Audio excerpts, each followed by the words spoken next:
Good evening to you. Welcome to South East Today with Polly Evans and me, Jeff Clark.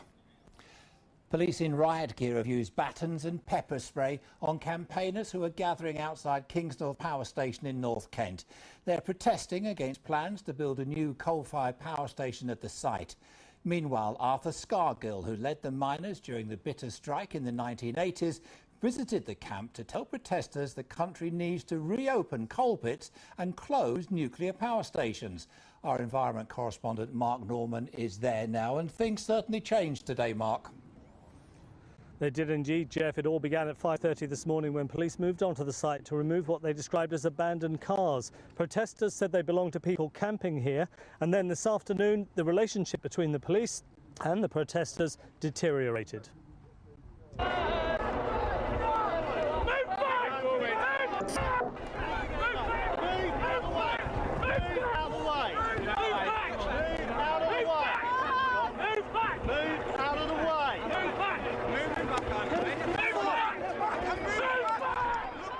The police have entered through a back gate here. As you can see, they're trying to hold their ground in the middle of a field. The protesters are trying to remove them peacefully from the ground that they're camping on. To many people observing and to people camping on the site, it wasn't clear why the police had taken the action they had. BBC Television, can I ask you a quick question, why you came onto the field at all? You can ask me. Whether or not I'm going to answer you is a different question. Well, I'm asking you, why did you come onto the field? We've come on set for the safety of the campers here.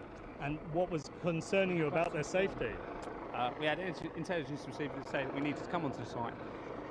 So and currently now it seems a bit of a standoff. What's going to happen next? There's no standoff. We're just waiting to confirm what our next actions are, and then we'll go from there.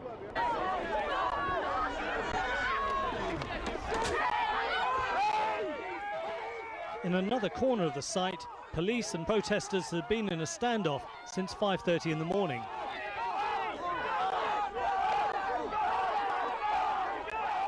It's a great pity because this should be an opportunity for a peaceful protest against a very serious issue, which is a proposal for a damaging coal-fired power station.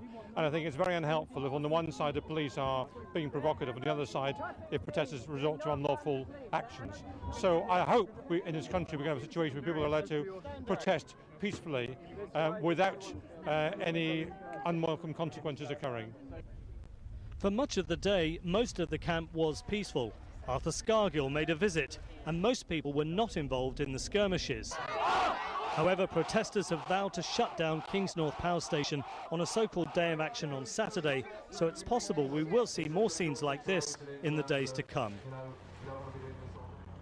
Now, as I mentioned, Arthur Scargill visited the camp today. He spent 2 hours in a discussion forum with some of the protesters here, and I managed to grab just a few minutes ago a few words with him as he left the camp. I'm opposed to ending coal production, obviously.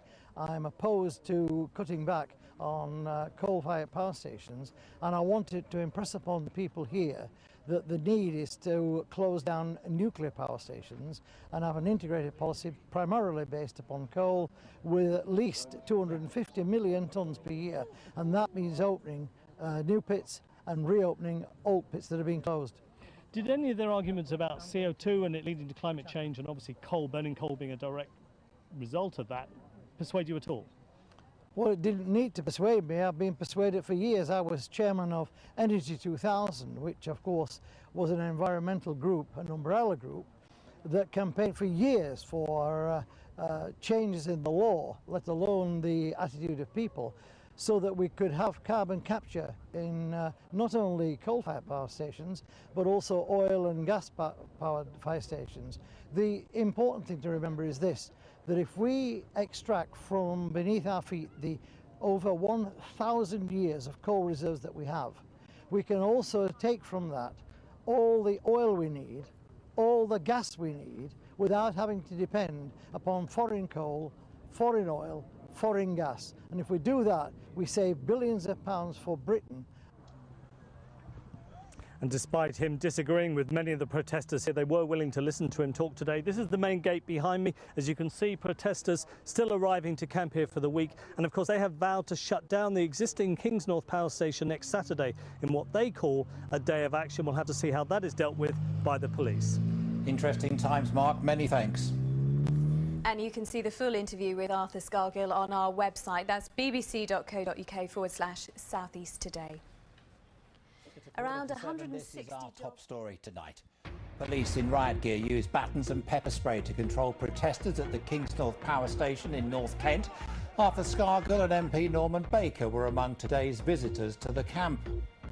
If we extract from beneath our feet the over 1,000 years of coal reserves that we have, we can also take from that all the oil we need, all the gas we need, without having to depend upon foreign coal, foreign oil, foreign gas.